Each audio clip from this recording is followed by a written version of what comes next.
President Laura Adams stood on the steps of New Geneva, the rebuilt capital city of Earth, addressing not just humanity but every species in the galaxy through communication networks that could no longer ignore or silence human voices.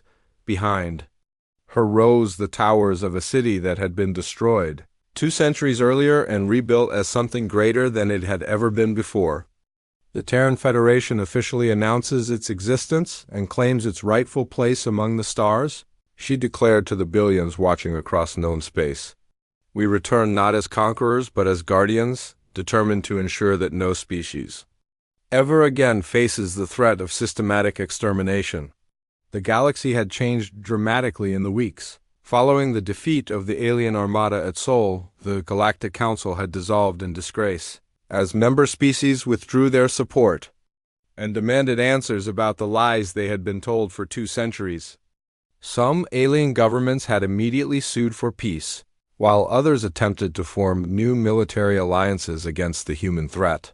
Dr. Nathan Brooks had spent those weeks implementing what he called the Reconciliation Protocols, a carefully designed system for integrating humanity back into galactic civilization. From his office in the rebuilt United Nations building, he coordinated diplomatic missions to dozens of alien worlds while simultaneously managing the most complex intelligence operation in history. The response has been mixed but encouraging, Dr. Brooks reported during the daily briefing with President Adams. 17 species have formally requested peace treaties and technology sharing agreements. 8 others are maintaining hostile positions but lack the military capability to threaten us. The remaining governments are still deciding which side offers better long-term survival prospects. The technology sharing agreements were perhaps the most revolutionary aspect of humanity's return. Dr. Lisa Chang led teams of scientists who visited alien worlds offering advanced medical treatments, agricultural improvements, and clean energy systems that could transform entire civilizations. The catch was that these benefits only came to species that formally renounced genocide and accepted human oversight of their military activities. We're seeing remarkable results on the worlds that have accepted our terms, Dr. Chang reported from her temporary laboratory on the Zephyrian homeworld. Crop yields have increased by 300% using our genetic modification techniques. The new medical treatments have eliminated 7 different diseases that have plagued their species for millennia. Most importantly, the younger generation is embracing the idea that cooperation produces better results than conquest. Agent Kelly Turner now operated openly as Earth's ambassador to the Reformed Galactic Assembly, walking through the same halls where she had once moved in disguise. The new assembly was smaller than the old council, consisting only of species that had agreed to the human terms for peaceful coexistence. The remaining hostile governments are discovering that isolation is more expensive than cooperation, Kelly reported during her weekly diplomatic summary. The Kethran Collective is facing food shortages because their agricultural technology is centuries behind ours. The Vorthan Empire is struggling with industrial accidents because they can't maintain their equipment without the nanobots that we've withdrawn from their systems. The nanobots had become humanity's most effective nonviolent weapon. Steve Parker's microscopic robots could be programmed to maintain alien technology flawlessly or to cause critical failures at precisely the right moments. Species that refused to make peace found their infrastructure slowly degrading, while those that accepted human terms enjoyed unprecedented technological reliability. It's not exactly blackmail, Steve explained to a gathering of human engineers. We're simply offering maintenance services for technology that has become dependent on our assistance. If they want their equipment to work properly, they need to play by the new rules. The new rules were surprisingly simple and reasonable. Species that wanted human technological assistance had to formally renounce genocide, submit to monitoring of their military activities, and agree to protect smaller species from extinction. In exchange, they received access to medical, agricultural, and industrial advances that could improve the lives of billions. Admiral Rodriguez commanded the enforcement of these agreements from her flagship as it patrolled the Outer Rim territories, where some species still attempted to resist human authority. The Terran Defense Force had grown to include volunteers from a dozen different species who believed in the human vision of galactic peace. "We've intercepted another Tauran refugee ship," Captain Martinez reported from his position near the border of former Kethran space. The collective was attempting to complete their genocide against the survivors, but our presence convinced them to abandon the operation. The Tauran people had been thought extinct for 50 years until human intelligence networks discovered that small groups had survived in hidden settlements throughout Kethran territory. The rescue of these survivors had become a powerful symbol of humanity's commitment to protecting endangered species.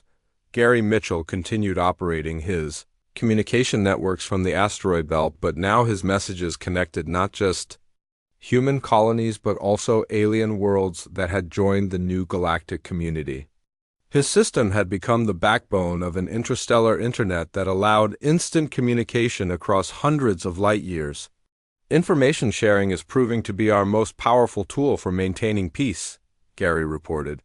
"When every species can see what every other species is doing, it becomes much harder to plan genocides or territorial conquests." The transparency protocols required all member species to share their military activities, scientific research, and diplomatic communications. Through Gary's network, species that tried to hide their activities quickly found themselves excluded from the benefits of galactic cooperation. Colonel Peterson had been promoted to general and now commanded the Terran peacekeeping forces, military units that intervened when smaller species faced threats from their more powerful neighbors. His soldiers were trained not just in combat but in diplomacy, cultural sensitivity, and conflict resolution. "We're not trying to impose human values on other species, General," Peterson explained to his officers. "We're simply ensuring that everyone has the right to exist without fear of extermination. How they choose to live within those boundaries is up to them." The success of the new system was visible everywhere. On worlds that had once been battlefields, former enemies now worked together on joint research projects. Trade routes that had been militarized for centuries became peaceful highways for commerce and cultural exchange. Children from a dozen different species played together in the parks of New Geneva, while overhead, mixed crews of humans and aliens patrolled the skies in ships designed with hybrid technology. The species that was supposed to be extinct had instead become the foundation for a truly peaceful galaxy. Amanda Foster had returned to Earth's oceans, but now she worked with scientists from Aquatica and other water worlds to study marine ecosystems across the galaxy. Her research station welcomed visitors from species that had never seen Earth's oceans, sharing knowledge that benefited everyone. "The galaxy is finally beginning to understand what we learned during our years of hiding," Amanda observed as she watched young aliens marvel at Earth's marine life. "Cooperation and mutual respect produce results that no amount of military force can achieve." President Adams concluded her address with words that would be remembered for generations. "We have proven that extinction is not the end, but merely another form of evolution. The galaxy tried to destroy us and instead created something greater than we had ever been before. Now we offer that same opportunity for growth and improvement to every species willing to embrace a better future." As the broadcast ended, representatives from 43 different species began arriving on Earth for the first session of the new Galactic Assembly. They came not as conquerors or subjects, but as partners in building a civilization based on mutual respect and shared prosperity.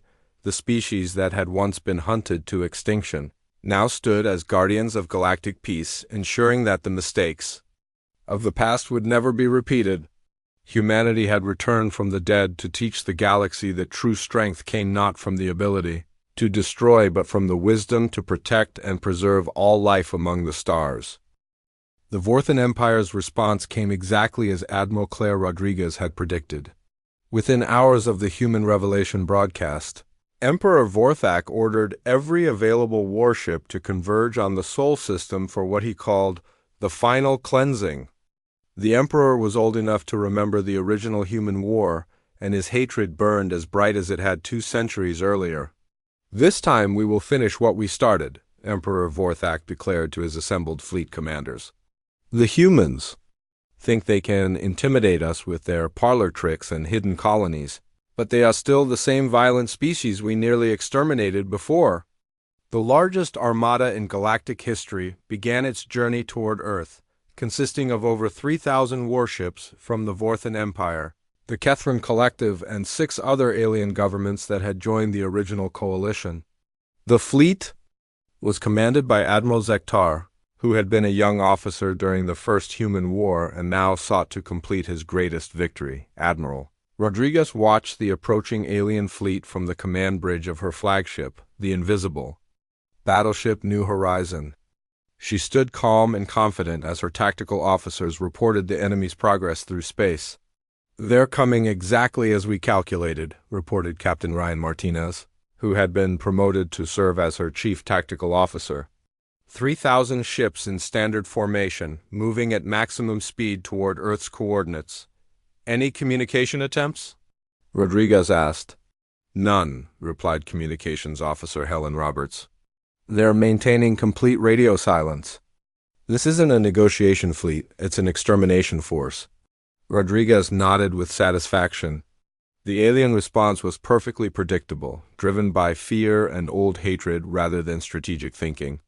After 2 centuries of peace, their military leaders had forgotten how to adapt to unexpected situations. "Signal all hidden fleets to take position," Rodriguez ordered. "Operation Revelation is now in effect." Across the Sol system, human warships that had been concealed for decades began moving into carefully planned positions. The aliens approaching? Earth had no idea that they were flying into the most sophisticated trap in military history. When the alien armada finally arrived in the Sol system, they found exactly what they expected to see. Earth hung in space looking peaceful and defenseless, with only a few small orbital stations visible to their sensors. The planet appeared to have no significant military defenses, just as it had been 2 centuries earlier. "Target the population." "Centers," Admiral Zektar ordered his gunners. "We will burn every human settlement from orbit and ensure that this species can never threaten galactic peace again." The alien ships moved into attack formation, preparing to unleash the same devastating bombardment that they believed had destroyed humanity before. Energy weapons powered up and missile tubes loaded with planet-killer warheads as 3,000 ships prepared to glass the human homeworld. But as the first weapons fired, something impossible happened. The beams of energy and streams of missiles passed harmlessly through the planet as if it were made of nothing but light and shadow. Earth shimmered and faded away like a mirage, revealing itself to be an enormous holographic projection. "What kind of trickery is this?" Admiral Zektar demanded, but his question was answered immediately as space around. His fleet suddenly filled with human warships that had been invisible moments before. Admiral Rodriguez stood on the bridge of New Horizon as it materialized directly in front of the alien flagship, close enough that she could see the shocked faces of the enemy crew through their viewing ports. Around the entire alien fleet, human ships appeared like deadly flowers blooming in the darkness. "This is Admiral Rodriguez of the Terran Defense Force," she announced on all frequencies. "You have entered human space with hostile intent and are hereby ordered to surrender immediately." The trap was perfect and total. The alien fleet found itself surrounded by 800 human warships that had appeared from nowhere, while their target planet flickered back into existence in a completely different orbital position. Earth now sat protected behind energy shields that sparkled with power far beyond anything in the alien arsenal. Admiral Zektar tried to order his ships to fight their way out, but discovered that most of his weapons and engines had already been disabled by the nanobots that Steve Parker had planted months earlier. The few systems that still functioned were quickly overwhelmed by human, jamming technology that turned alien computers against their own operators. Captain Ryan Martinez led the first wave of boarding parties as human Marines teleported directly onto alien ships using transport technology that the enemy had never seen before. The aliens who tried to resist found themselves facing soldiers in advanced armor that deflected their energy weapons and enhanced human strength and speed to superhuman levels. Colonel Frank Peterson commanded the assault on Admiral Zektar S. flagship, his team of 12 Marines overwhelming a crew of 300 aliens through superior tactics and equipment. The colonel himself confronted the alien admiral in his command center, removing his helmet to show his human face. "Admiral Zektar, I am Colonel Peterson of the Terran Marine Corps," he said politely. "You are now a prisoner of war, and your fleet is under human control." The alien admiral stared in shock at the human soldier who had defeated his entire command in less than an hour. "Impossible," he whispered. "We destroyed your homeworld. We saw your cities burn." "You saw what we wanted you to see," Colonel Peterson replied, "just as you're seeing now what we want you to see. The difference is that this time, we're not hiding anymore." Throughout the alien fleet, similar scenes played out as human boarding parties captured ship after ship with minimal resistance. The aliens discovered that their weapons were useless against human armor. Their computer systems had been compromised for months, and their tactical doctrine was completely obsolete. Pilot Jenny Lewis demonstrated the superiority of human reflexes and intuition as she led a squadron of fighter craft through the alien formation, disabling enemy ships with precision strikes that avoided killing the crews. Her enhanced reflexes allowed her to dodge alien weapons fire that would have been impossible for normal humans to avoid. "This is almost too easy," Jenny reported to her squadron leader. "Their reaction times are so slow that I can see their shots coming from seconds away. It's like fighting against people who are moving underwater." The battle, if it could even be called that, lasted less than 2 hours. The largest military fleet in galactic history had been completely defeated, without the loss of a single human life. Most of the alien ships were captured intact, their crews taken prisoner and their technology seized for study. Admiral Rodriguez stood in the same command center where she had planned humanity's hidden survival for decades, now transformed into the headquarters of the galaxy's newest military power. Reports flowed in from across the Sol system as human forces secured their prisoners and began cataloging captured alien technology. "Final count, Admiral," reported her intelligence officer. 3,000 alien warships captured or disabled. 47,000 prisoners taken. 0 human casualties. The alien fleet has been completely neutralized. Rodriguez allowed herself a moment of satisfaction before turning to the next phase of their plan. The galaxy had just learned that humanity was not only alive but had become the dominant military force in known space. Now came the more difficult task of deciding what to do with that power. "Open a channel to all captured ships," she ordered. "It's time to explain to our guests exactly how much the galaxy has changed while they were celebrating our extinction." As the defeated alien commanders listened to her terms for surrender, they began to understand that they were no longer the predators in this cosmic hunting ground. The species they had tried to exterminate had evolved into something far more dangerous than they could have ever imagined, and the galaxy would never be the same again. The moment came at exactly 1200 Galactic Standard Time on a Tuesday that would be remembered forever. Across 17 star systems, every news network, emergency broadcast system, and public communication channel suddenly displayed the same image at the same time. The face of a human male appeared on billions of screens, his features unmistakably belonging to the species that was supposed to be extinct. Commander Jake Morrison sat in the command center of New Haven, speaking directly to every alien civilization in known space. His voice was calm and steady, without anger or hatred, which somehow made his words even more terrifying to those who heard them. "My name is Jake Morrison, and I am human," he said simply. "For 200 years you have celebrated our extinction. You have told your children that we were too violent to exist alongside civilized species. You have built your peace on the lie that we are gone." On Zarium Prime, Ambassador Zethkar watched the broadcast in his private office, his 4 hands trembling as the implications hit him. Around the galaxy, alien leaders stopped what they were doing and stared at screens showing the impossible. "We never left," Jake continued. "We have been here all along, watching you, learning from you, and preparing for this day. Every military failure you have experienced in recent months was our doing. Every historical inconsistency you have discovered was placed there by our agents. We have been inside your governments, your militaries, and your communication networks for decades. The broadcast switched to show real-time footage from the 17 hidden human colonies. Alien viewers saw vast underground cities carved from rock and ice, populated by millions of humans who had supposedly died 2 centuries ago. They saw advanced technology that surpassed anything in the alien arsenal, and most shocking of all, they saw human children who had been born and raised in hiding, now ready to reclaim their place among the stars on the Zephyrian homeworld. Kelly Turner stood in the diplomatic quarter and removed the holographic disguise she had worn for 3 years. Her human features became visible to the shocked aliens around her as she activated a small device that broadcast her real identity to every security system in the city. "I am Agent Kelly Turner of the Terran Shadow Protocol," she announced to the crowd of alien diplomats who had worked alongside her without knowing what she really was.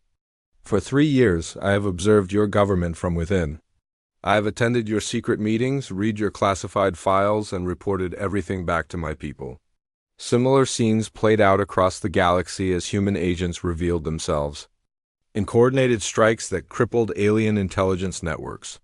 Bobby Chun walked out of the Galactic Council's main computer facility, carrying data drives that contained every secret the alien governments had tried to hide. Amanda Foster emerged from the oceans of Aquatica with evidence of 3 cover-ups involving genocide against minor species. The broadcast continued with Dr. Lisa Chang explaining the true extent of human technological advancement.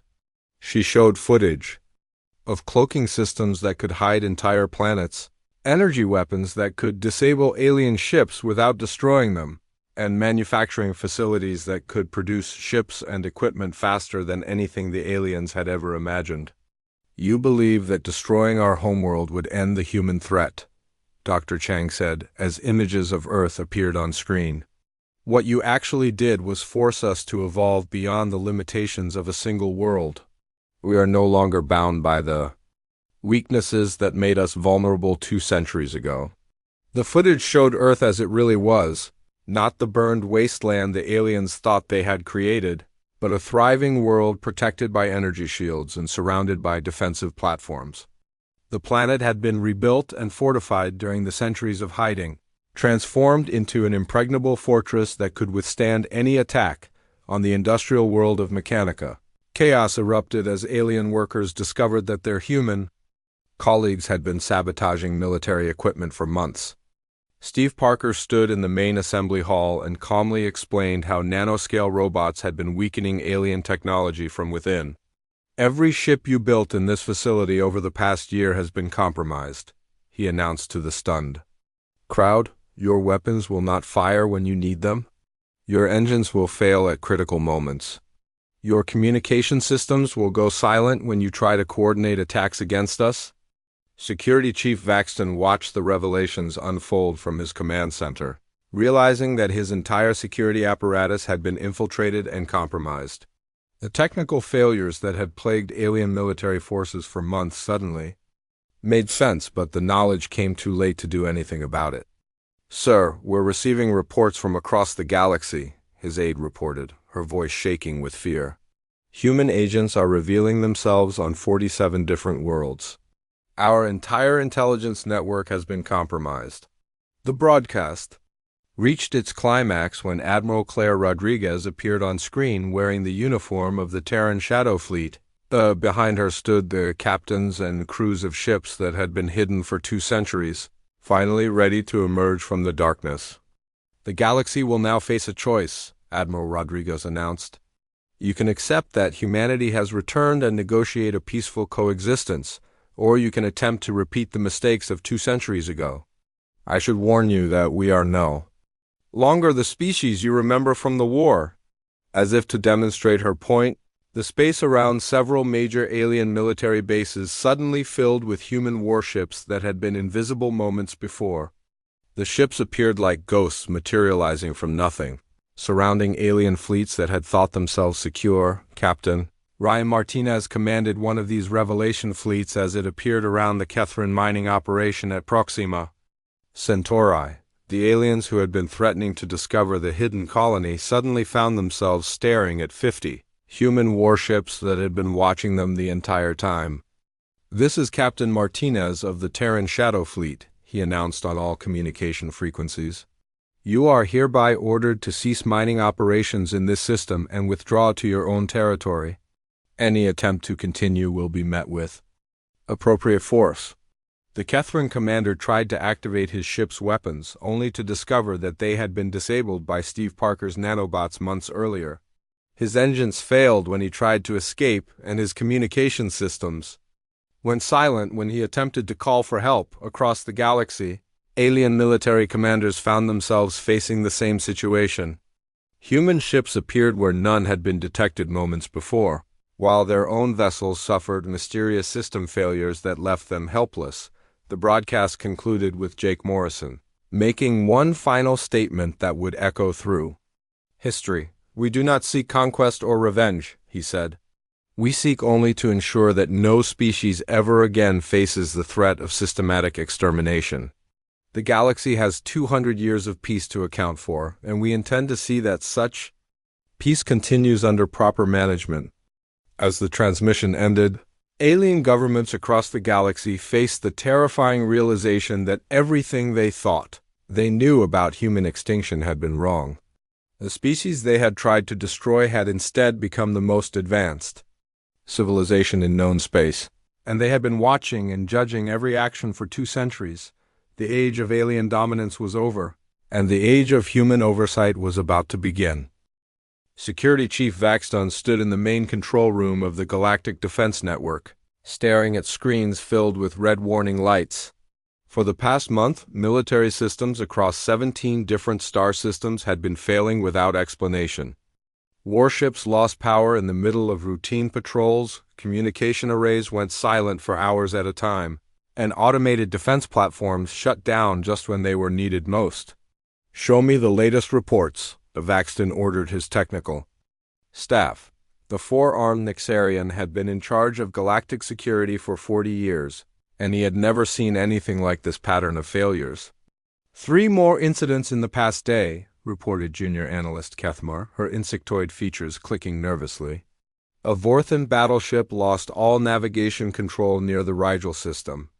The planetary defense grid around Altair went offline for 6 hours. And strangest of all, the main communication hub on Zarian Prime experienced what can only be described as selective memory loss." Vaxton's 4 arms moved in agitation. "What do you mean by selective memory loss?" "The computer systems forgot specific files and data entries, but only certain ones. All the records relating to historical military deployments from exactly 200 years ago have been corrupted or deleted. It's as if someone specifically targeted information about the human war." On the water world of Aquatica, Dr. Amanda Foster moved through the floating research facility where she had worked for the past 3 years. Her modified body allowed her to breathe underwater like the native hydran species, and her false identity as a marine biologist had given her access to their historical archives. Amanda had discovered something that made her blood run cold. The official records about humanity's destruction contained dozens of small errors and contradictions. Dates that didn't match up, ship classifications that had never existed, and most disturbing of all, battle reports that described tactics no human military force had ever used. She activated her hidden communicator and sent an encrypted message to Gary Mitchell, who operated from a secret base in the asteroid belt between Mars and Jupiter. The message was disguised as routine research data about ocean temperatures, but it contained evidence that would shake the foundations of galactic history. Gary received Amanda's data while monitoring communication traffic from his hidden station. He had been tracking suspicious patterns in alien government messages for months, and Amanda's discovery confirmed his worst suspicions. At least 3 major alien species had been lying about the human war from the very beginning. The Vorthan Empire, the Kethran Collective, and the Hydran Republic all have classified files that contradict their public statements about humanity's extinction. Gary reported to his handlers at New Haven. They know something they're not telling the rest of the galaxy. Meanwhile, the mysterious technical failures continued to spread. On the industrial world of Mechanica, human engineer Steve Parker worked in the shipyards where alien military vessels were built and repaired. His job as a maintenance specialist gave him access to every ship that came through the facility, and he had been very busy during the night shifts when no one was watching. Steve had developed microscopic robots that could attach themselves to alien technology and slowly weaken key components. The robots were so small that alien scanners couldn't detect them, and they were programmed to activate randomly over a period of weeks or months. When a ship's engine failed during patrol, or when a weapon system malfunctioned during training exercises, the aliens found no evidence of sabotage. Another successful deployment, Steve reported to his contact through an encrypted channel. I've infected 47 ships this month with the nanobots. They'll start showing symptoms over the next few weeks. The alien military commanders were becoming increasingly paranoid as their equipment continued to fail.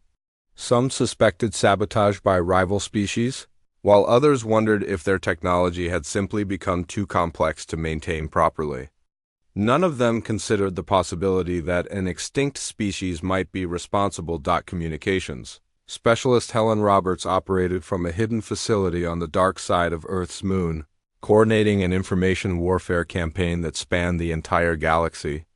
Her team had infiltrated alien news networks, social media platforms, and educational systems, slowly spreading doubt about the official version of human history. Phase 2 is showing excellent results, Helen reported during her weekly briefing. With New Haven Command, public opinion polls show that 60% of young aliens have never heard a consistent story about the human war. The older generation that remembers it is dying off, and the younger ones are starting to ask uncomfortable questions. Helen's team had been particularly effective at targeting alien university students and young professionals. They planted subtle inconsistencies in historical databases, created fake documentary footage that contradicted official records, and spread rumors about government cover-ups through underground communication networks on Zarian Prime. Ambassador Zethkar found himself facing increasingly hostile questions from the press about the technical failures and historical discrepancies. The Galactic Council had always presented itself as a source of truth and stability, but now their credibility was being challenged from multiple directions. Ambassador, how do you explain the fact that military equipment across the galaxy is failing at an unprecedented rate? Asked a young Zephyrian journalist during a press conference.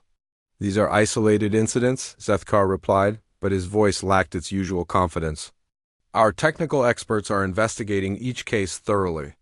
What about the historical records that don't match up? Pressed another reporter.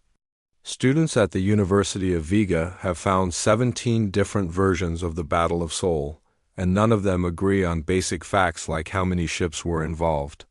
Zethkar's scaled hide began to change color, a sign of stress among his species. Historical records from wartime are often incomplete or unreliable. The important thing is that the human threat was eliminated, but doubt was spreading faster than the official explanations could contain it. On dozens of worlds, alien citizens began demanding access to classified military records. Protest movements formed on university campuses, calling for transparency about the human war.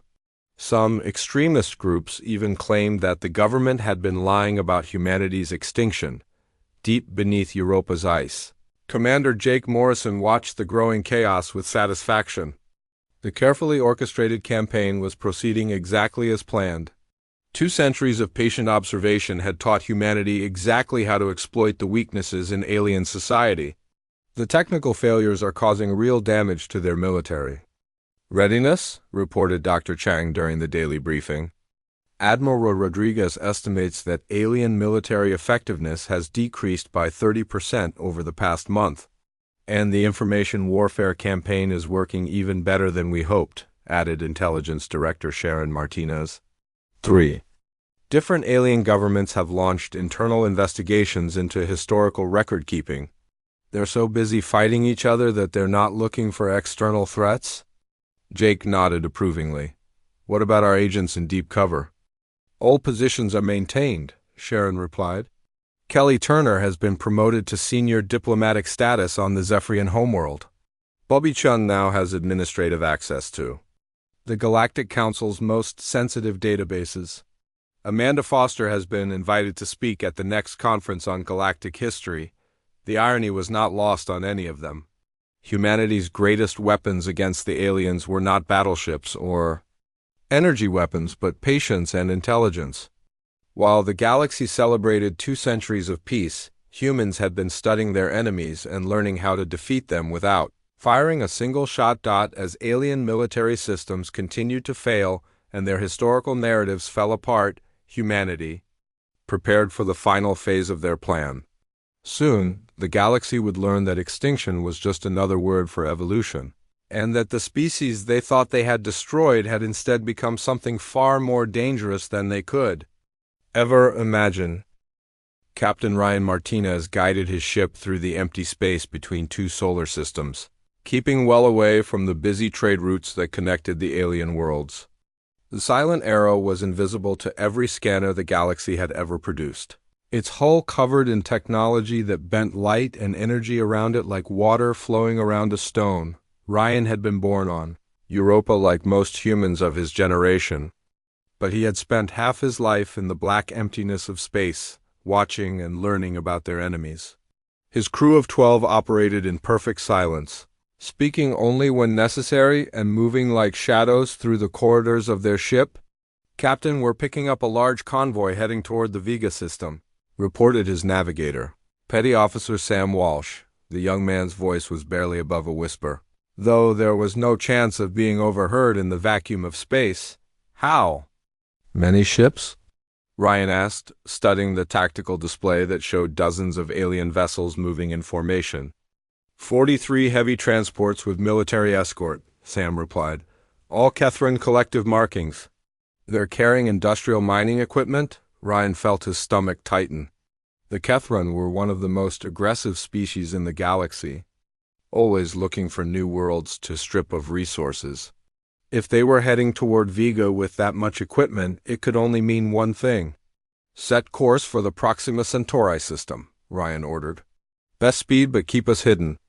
The Silent Arrow turned toward their destination, accelerating through hyperspace while remaining completely undetectable.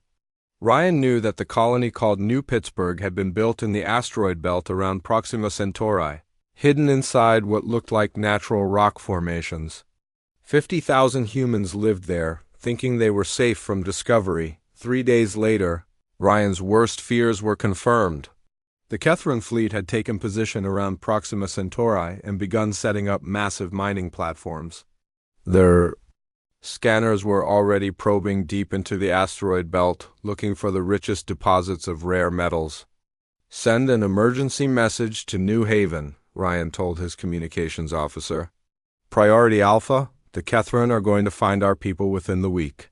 Back on Europa, Admiral Claire Rodriguez received the message while meeting with the Shadow Council in the deepest levels of New Haven. The council chamber was a simple room with a round table, nothing like the grand halls where alien governments met.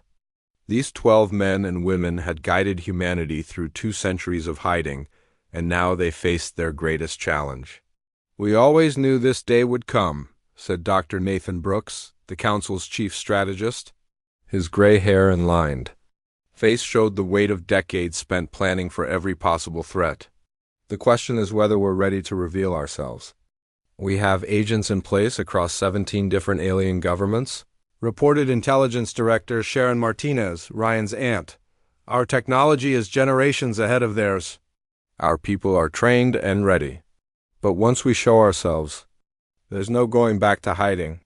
Admiral Rodriguez stood at the head of the table, her uniform bearing the insignia of the Terran Shadow Fleet. She had commanded human forces for 30 years without firing a shot in anger, but she knew that peaceful times were ending. "The Kethran mining operation will expose New Pittsburgh within days," she said. "We can either evacuate 50,000 people and lose one of our most important colonies, or we can finally step out of the shadows." "What about the other alien species?" asked Council Member Peter Graham. "Not all of them were part of the original attack on Earth. Some might be willing to accept our return. Dr. Brooks activated a holographic display showing the current state of galactic politics. Our intelligence suggests that the galaxy isn't as peaceful as they claim. 3 minor species have been quietly exterminated in the past century. The Tauran, the Melkari, and the Ashen people are all gone, wiped out for various political reasons. Genocide is still happening, Sharon added. The alien governments just keep it quiet now.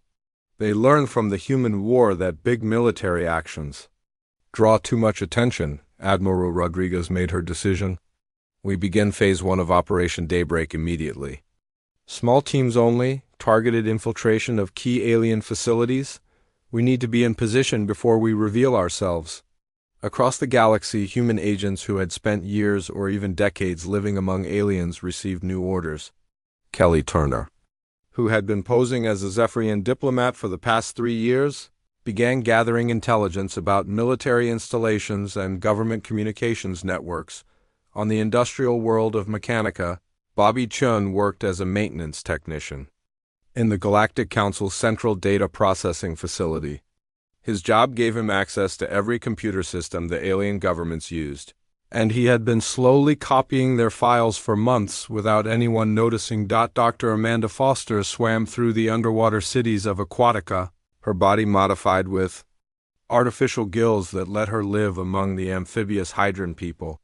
She had discovered inconsistencies in the alien historical records about humanity's destruction, evidence that some species had known the truth all along. On the asteroid mining station at Ceres, Gary Mitchell operated a communications relay that connected to every human colony in secret. His messages were hidden inside normal background radiation, impossible for alien sensors to detect or decode. The human agents moved carefully, gathering information and preparing for the day when their species would announce its return. They studied alien military capabilities, mapped government communication networks, and identified key targets for future operations. Meanwhile, Captain Martinez continued watching the Kethran mining operation at Proxima Centauri. The alien ships were getting closer to the hidden colony with each passing hour, their scanners probing deeper into the asteroid belt. "Captain, I'm detecting movement from the colony," reported his sensor operator. "They're powering down all non-essential systems and moving people to the deepest shelters," Ryan nodded grimly. The people of New Pittsburgh were following emergency protocols, trying to reduce their electromagnetic signature as much as possible. But if the Kethran scanners got close enough, no amount of hiding would help. "Any word from command?" he asked.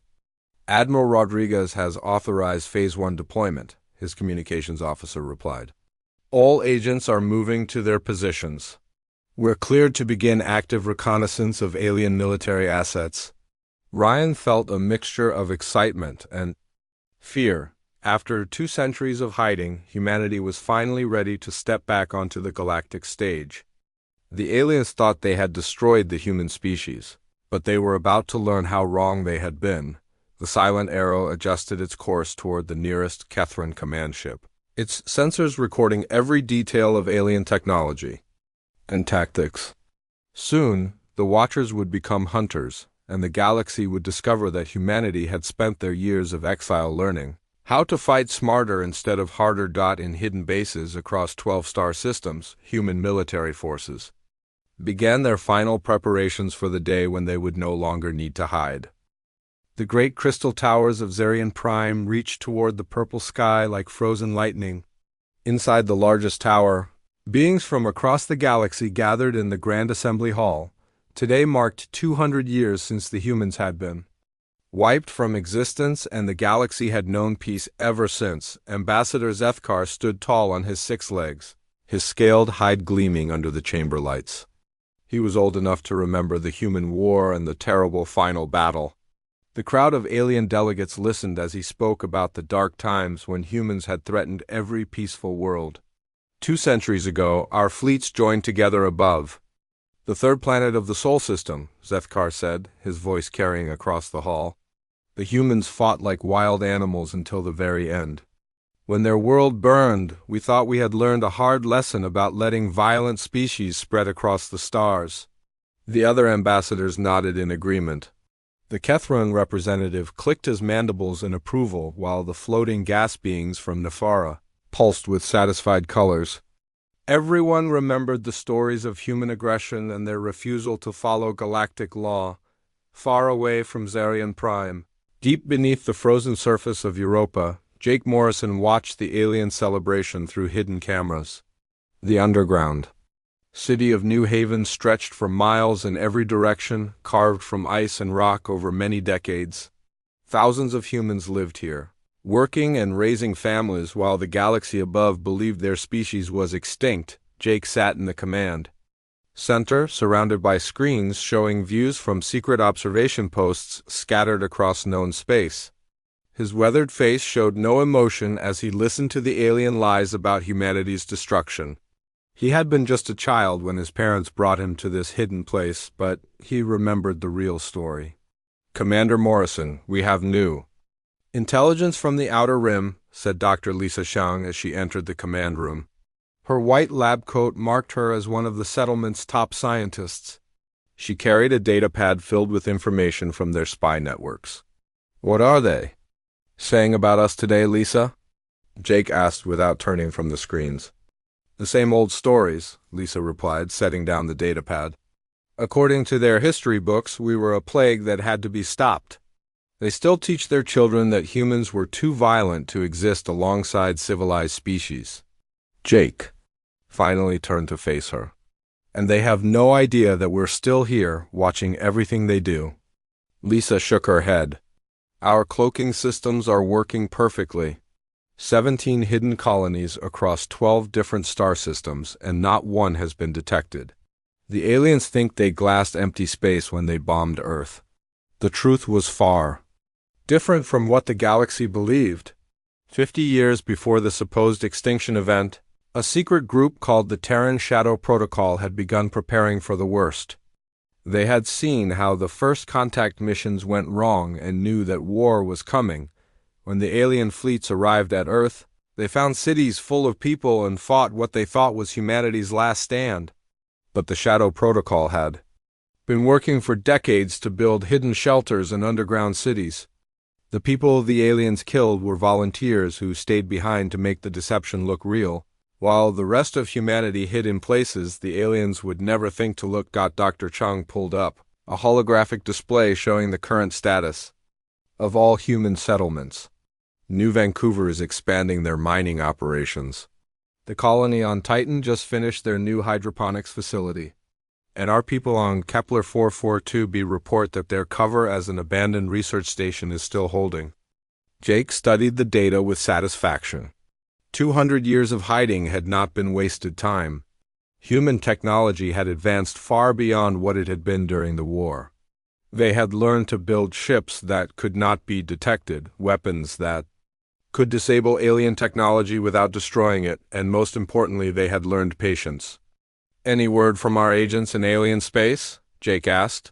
"Kelly Turner is still undercover on the Zephyrian homeworld," Lisa reported. "She says their military is getting lazy.